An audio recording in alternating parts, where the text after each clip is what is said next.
It is the 16th day of December, and we are looking at our 17th devotional in Keeping Christmas. And we continue in our journey in the shadows with the spirit of Christmas future that is taking Scrooge to future possibilities and future occurrences. We don't know. Scrooge himself has asked, are these things that will be, or are these just things that may be? But they continue, and the title of this devotion is Bed Curtains and Sugar Tongs.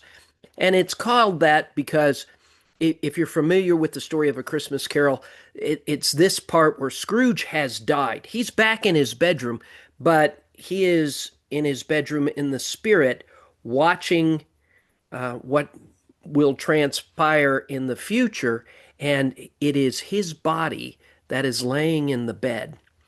And the housekeeper is taking down the curtains even while he's laying there. She's taking down the curtains around the bed that keeps the warmth in back in that day. And she's going to sell them and get some money for him. She doesn't care that he's there. He has done nothing that deserves her respect for even his body.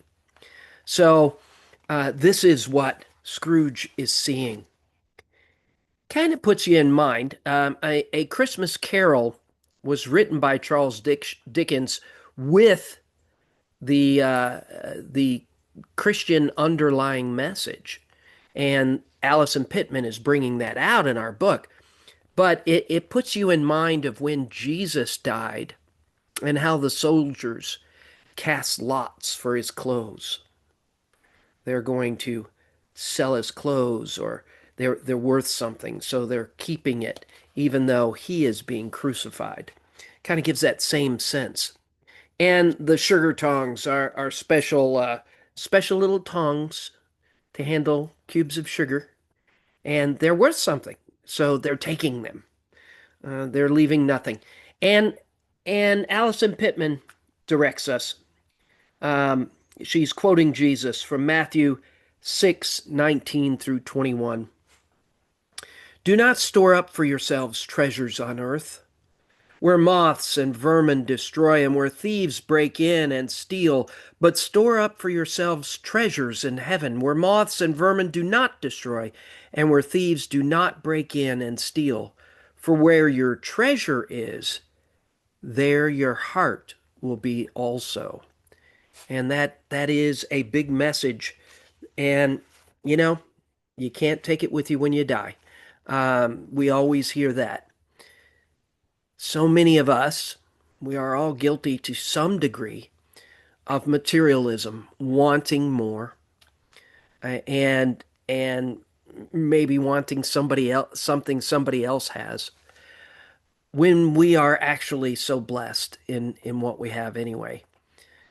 But this is the scene that says you can't take it with you. What are you struggling for? What is so important? The most important thing is to love God and your family, and to share God with others so that they can, too can come into the family of God and have eternal life as promised and have an eternal relationship with our Creator. So that is today's story, but Scrooge has one more stop to make. We will find out what that is tomorrow in Keeping Christmas. God bless you. See you tomorrow.